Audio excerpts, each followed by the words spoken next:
You're listening to Write Right with the Story Perfect Editing team. Visit us at www.storyperfectediting.com for more information on developmental editing, copy editing, and proofreading services for your writing. Season 1, Episode 2. All right. Welcome to Episode 2 of the Write Right podcast. I am Elon. I'm Katie. I'm Jon Robin. I'm Dale. I'm Tyler. Hooray! That's Hey. us. We're back after a holiday break, and we're going to keep it a little more structured this time. The first episode is a bit sort of free form, and now we've got a show rundown, and we're going to shoot for 20 minutes. So without further introduction, let's get started. First, what are we reading and what are we drinking? I'll start. I'm drinking a lovely chocolate chai. It's non-alcoholic, so I guess I'm losing on that front. And I'm reading a really good book right now. It's collected short fiction by Hannu Rajaniemi. He's this Finnish, I think, sci-fi author, and all of his stories are outstanding. I didn't know what to expect. I was sent this book by Tachyon, who happens to be the publisher of the book I talked about last time as well. And it's really extraordinary. It's like all this social commentary, but it's beautifully written. Highly recommended it. So, I think it's actually sold out, so you may be able to find Kindle versions of it. But check it out, Hannu Rajaniemi. What are you reading, John? Right now I'm reading Gardens of the Moon by Stephen Erickson. It's been on my to-read list for quite a while. I actually tried reading it a couple of years ago, and I couldn't get into it. But I forced myself, because I've heard so many good things about the books. And I'm enjoying it now that I'm a couple chapters in. Today I'm just drinking white tea, nothing too spectacular, and no alcohol in it. I'm drinking Diet Dr. Pepper because I need as much caffeine as possible just throughout the day. And I'm reading Secondhand Souls by Christopher Moore. He's one of my favorite authors, and it's an unexpected sequel to a book called A Dirty Job, which is about a guy who suddenly becomes a Grim Reaper and has to keep his day job as well. So it's super entertaining, and I love it. It's irreverent and glorious. Awesome. I'm drinking 2% milk in a tall glass of a rimmed cup. I gotta grow my bones. I'm still a growing boy, so I'm doing that. And I don't really have time to read like fictional novels right now, but in my courses, I'm doing a blitzkrieg of Molière, who is a French playwright in 17th century France, when the aristocratic regime was still powerful and such. And it is interesting, to say the least. Very comedic. Right on. Yeah. How about you, Tyler? Well, I just got finished dinner, so I'm not really drinking anything right now. I had some nice sweet iced tea. I'm currently rereading Patrick Rothfuss's Kingkiller Chronicles. They're very, very well written. I guess the story is kind of like a cliche, overdone trope, but it's just so well written, I can't keep away from it. Yeah, I totally agree. Those books are glorious. I ought to do a reread myself. It turns out he was in San Francisco last night, and I found out on my way home from work, leaving San Francisco, and I didn't go to his reading and signing, and I feel awful about that. Bummer. I could have seen his beard, and we could have compared beards, and it would have been probably the highlight of my entire 2016. Like, just end the year now. All right, so this week's topic, or this month's topic, I suppose, is tense. We're going to talk about tense, baby, specifically past, present, future, which almost never gets done. Because how would that even work? This idea came out of Katie's mind, and what we're basically going to do here is talk about what the common issues that we face as editors are with tense, and then we're going to take a little break, and then we're going to come back into it and talk about some of the more interesting things that take place within fiction that have to do with tense, within dialogue, without dialogue, and tense switching as necessary within a book. So without further ado, let's kick it away. So I guess the first thing to talk about as an editor is that I've never edited a book that was in present tense because they're kind of rare. It's kind of I read that it was a growing trend. It's sort of a fad now. People think it's like very 19th century to write in the past tense, which is kind of bull. But I I've never edited anything in the present tense. I think it would be easier, honestly. If you're writing in the past tense, you do have to switch between dialogue and the narration and whatever thoughts are happening, if those thoughts are happening in the conditional in the past and all those various issues. Yeah, absolutely. I think that that's a really good point. I think that I've never read anything in third person present tense. And we're going to talk about person in a future episode. I have read something in third person present tense. Really? Fight Club. Oh, duh! I've read that. I take it all back. You I can was argue lying. that it's in a weird perspective. Yeah, I don't think of that book as like a standard I think anything. it is third person and first person. Mm-hmm. Yeah, that makes a lot of sense. I think I just saw. I think I just saw on Inkchairs there was an author that had his in third person present. Exile Magus or Magus. Oh. However you're supposed to say it. That one. I noticed that was in third person present because it was kind of odd to read. It was also interesting. No, Yeah, I agree. I wish there were more things written in present tense just for the sake of it being different. But it also lends itself to a certain genre. I think you see it more in books that are mysteries or that have a twist. Yeah. Absolutely, something with it's because it creates a sense of urgency in the reader, and you can't write like a sprawling walk across Middle Earth in present tense because that would feel like such a slog, right? Like you're like he walked a bunch, or no, he walks continuously. Like he walks and walks and walks. He stops at a rock and sits and naps and awakes. Yeah, that would be and rough. Forages for apples. Like it would be so incredibly boring. And so it seems like it's better suited for maybe shorter fiction. Like you said, maybe mysteries. Yeah. I think it could go really well with like urban fantasy. It might go really well with, Yeah. I think the one important aspect is that if there's a twist in the book, so let's use Fight Club as an example. It has this sort of like weird thing happening at the end.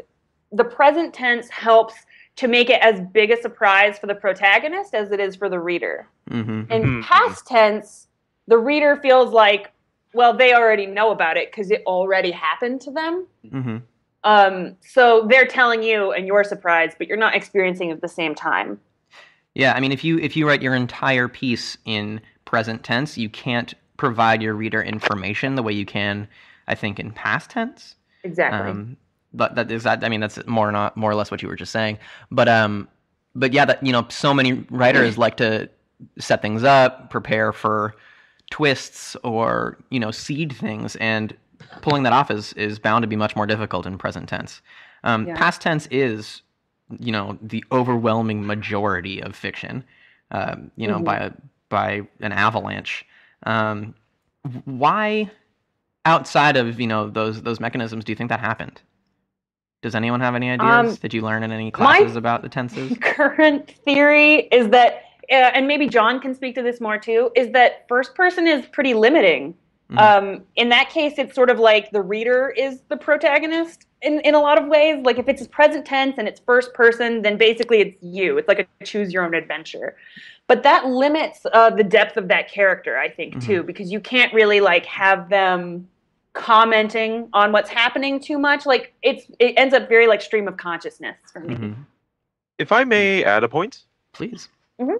Yes, I read a novel recently. In last semester before the break. It was called Honeymoon in English, and in French it's called Voyage de Noces or something like that by Patrick Modiano, and it's a novel that takes place in the present tense, and the reason why it uses the present tense, I find, is to, well, as Katie put it, to definitely put you that consciousness into that you are the character, and the reason why it's considered like a masterpiece of sorts is that the way Modiano did put it, it was very dreamlike, and it constantly kept the reader just in a dreamlike state, and almost like a sort of headache and dizziness of sorts, just because everything was happening so fast, and you're not really sure what's real and what's not. So Yeah, you're Yeah, not I mean, given I think the time that's a to really respond.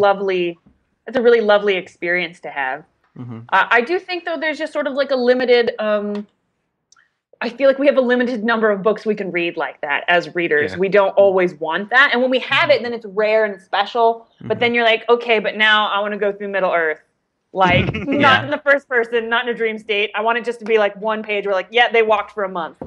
Yeah, it's also interesting because when people tell each other stories, they're not telling each other stories in this sort of like theatrical, immediate way. They're saying, "Oh, I went, I did. This is something that happened," and so maybe it's just a really natural thing that happens to people to express fiction that way as well. That's But what there are that's what I was going to comment on. Yeah, totally. I mean, there are also these things, that happen where if someone is telling a story and they subconsciously want to make it sound more intense, they'll switch into present. So they'll be like, "Oh, I was walking, and then I look over there and I see something."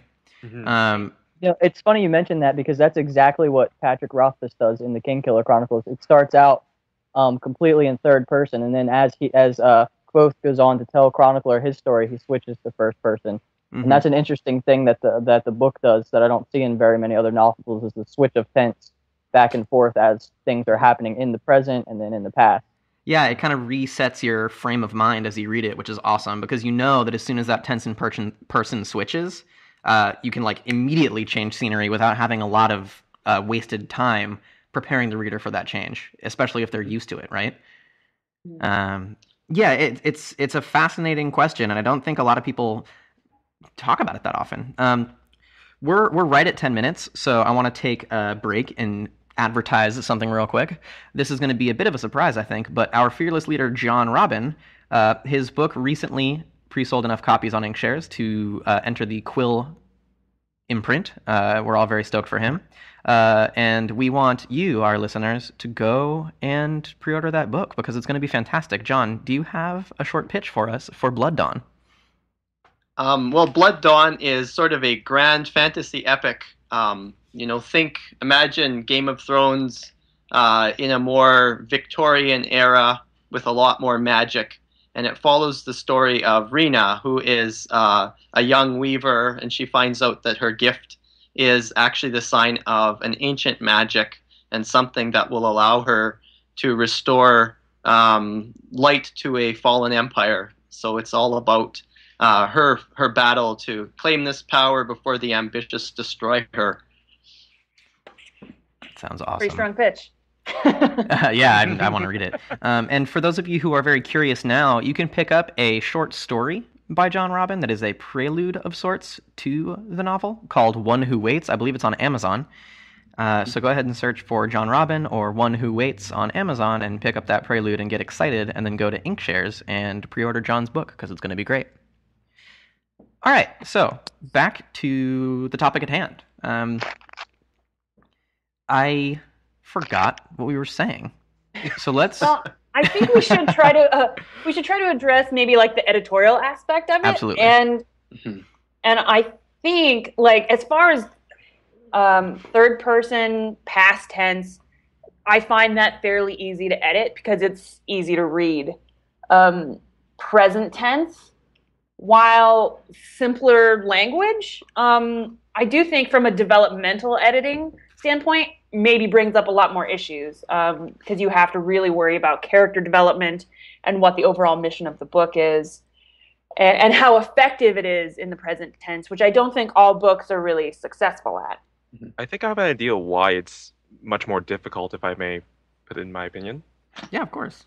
Okay, great. In regards to present tense, it's the fact I think it's difficult to actually understand it from a developmental editing standpoint, just because when you speak in the present tense, you speak for yourself because you are the character, and when you speak for yourself as the character, you carry your own assumptions and theories on why we are here, how the world works, and that doesn't necessarily carry over to everyone else. And when you don't outright state why you feel this way, why you believe such a thing, and if you don't outright state your assumptions of the world, it can come across as difficult to understand. Yeah. Especially for developmental editors. Yeah, and then when it gets to my portion, which is usually the copy editing, the problem I have with past tense narration is something that Lizette and I actually spent some time chatting about in the past, because you can't really use modifiers like now they walked to the store, which a lot of authors do. It's not really even an error, but it sounds strange to the ear to be It like sounds biblical to me.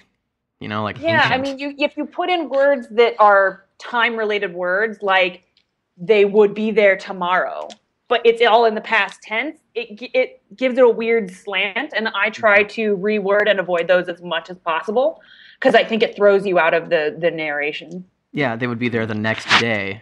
Makes much more sense to read. Yeah. Yeah. They would have been there yesterday.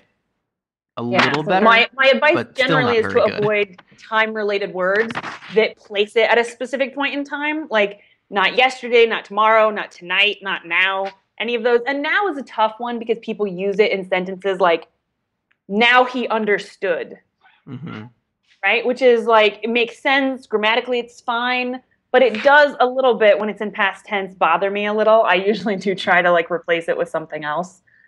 So that brings up a really good point that Jon brought up in the notes about using those kinds of constructions, specifically when it comes to people talking about themselves. Like if you're writing in the past, and this is also like narration versus dialogue, which I think we should get into for a little bit. Because within the narration outside of dialogue, these rules are pretty strict. But then when you go into dialogue, these people are having the conversation in the moment. Yeah. So you have to switch into present tense, and you have to switch all of these sort of ideas so that you can reflect that the conversation is accurate. And so what kind of tense errors do you see as an editor most frequently when it comes to like dialogue switching and, internal monologue and things like that? The most frequent one I run into happens for monologue when we have third-person past tense. I think it's very common. A lot of writers don't realize that monologue should be first-person present tense. Yeah. And so a lot of times you'll have somebody, when they're thinking to themselves, they're thinking about themselves as you. So, you shouldn't be doing this. Yes. And I think it's because people tend to model the way they might think to themselves. But I mean, it's for fiction. There are just conventions that we follow for consistency, because otherwise it might seem like the person is thinking about someone else or talking to someone else in their head. It's possible. I guess anything's possible in fiction. So we need to stick to the rules so that we know that, it's a monologue. They're thinking to themselves. Mm-hmm. I think the most common error I see, sorry, Elon. No problem. Is like whatever immediately follows the dialogue, like he said, he commented, and that tends to get stuck in the present tense with the dialogue. Yeah. Instead of being corrected to past tense, like he said it yesterday, as opposed to he's saying it right now. Those words, just because they're so close to the dialogue physically, I feel like sometimes they get tied into that tense, and the author just forgets like to change it. I see that a lot. But that's an easy correction from an editorial standpoint. Like, that's what I'm there for. No problem. Like, that's not really a problem in thinking as much as it is just an oversight. It's not a novel breaking issue. Yeah, no. I had a thought about Jon's point, but I forgot. So why don't we go to you, Tyler? Yeah, I had a question for people with a little bit more experience editing. Do you have any experience editing things from people who don't speak English as a first language? Do you ever see any like tense problems in their writing? So for the last 4 years, that is what I have been doing, Tyler. And yes, is the short answer. Yes, and more yes. Especially, I think that just most of my clients have been Asian language speakers, and because it's just very different in syntax, English tenses and especially conditionals they really seem to trip up non-native English speakers. And especially because we just don't have as many hard and fast rules as other languages do. We're much more like, well, just say all y'all if it pleases you. Like, we don't have a lot of rules, as opposed to other languages that have like a more structured rules for that. Yeah, I think that's a great point to bring up because there are so many authors who are non-native English speakers who want to write in English because of the, I suppose, English market for fantasy and science fiction literature, genre fiction in general. And I've certainly read things that sounded really weird, and then I learned that the author was, actually Polish, and then I'm like, oh, that's why it's weird. Great. Yeah. And then it like stops And bothering me as a reader. I'm like, okay, fine. We're just gonna run with this. But English is sometimes remarkably it's flexible. it's not even as obvious as the tense being wrong as it is just being strange. Like maybe it's present tense, but it's like a gerund where there should be no gerund, and there's something about it that reads off, and it tends to be that they're non-native English speakers. But Dale can probably speak to this too because he speaks a few languages. But like when I'm speaking another language, I can barely keep track of what tense I'm in. I'm lucky if it's the right verb in the first place. So I'm usually just like, they know what I mean. They know I didn't do it yesterday. I'm like making hand gestures. And without all those tools to help you communicate, I mean, it's really helpful to have an editor with experience with those problems. I apologize for any background noise you guys are hearing from me. Oh, I live in a house with a lot of people, so it's kind of hard to find a quiet place. It is completely silent from you, actually. Yeah. You sound Yeah. great. I keep putting it on mute because like I'll start to hear like screaming from my younger siblings. I'm like, oh no, I gotta mute this so nobody hears it. Well, the podcast could do with a little bit of screaming, I think. Yeah. Why not, right? So we are like right at just about 20 minutes. So does anyone have any final thoughts, final statements they want to make? Like what recommendations can you make to an author who, say, wants to write in present tense or has issues with tense? Is there like a resource they can go to, things like that? My only advice would be to like write mindfully. If they're writing in whatever tense they're writing in, is to remember that is their perspective and to just keep in mind like this has already happened or this is happening. And if they choose first person, my advice would be that whatever journey we're going on, or not first person, I'm sorry, present tense. If we're in the present tense, it should be like an adventure. We shouldn't just be like thinking with the person for a long time. I mean, that's a different kind of book, and maybe that works for something like highly philosophical. But in my opinion, I would prefer if it's present tense that there should be like some big change coming for this protagonist that I want to be there for. Absolutely. I would say. Oh, sorry. When in doubt, pick third person past tense. This is carried forward from Brandon Sanderson in his Write About Dragon lectures. Absolutely.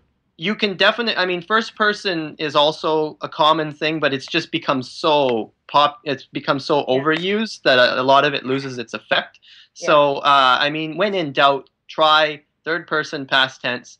And then if you really feel that the voice is off and for the story you're telling and the particular narrator needs to have a different spin to how they're telling their story, then you can look at experimenting. But switching your tense is, it's more of it's not that tough to do. You just have to kind of go over it rigorously and change everything.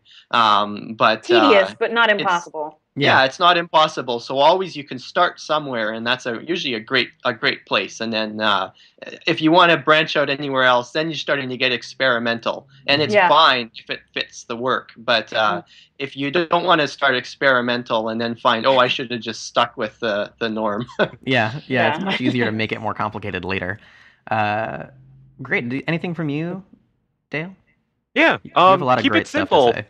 Pretty much, just keep it simple. If you want to, just sticking to what John's line is, just perfect is the enemy of good. If you haven't mastered the basics, just don't try present tense or anything like that. Simply, third person is the tried and true. Third person past is the tried and true. And if you still have problems with that, hire Katie. That's my word. Right on. Yeah. Right on. So, any last words from you, Tyler, or are we gonna wrap up now? Oh, we can wrap it up. Awesome. So, thank you so much for tuning in. Next time, we're going to be talking about narration in person. I think that there's a very direct connection to this topic. In fact, so be sure to tune into next month's episode as well. And thank you very much for listening.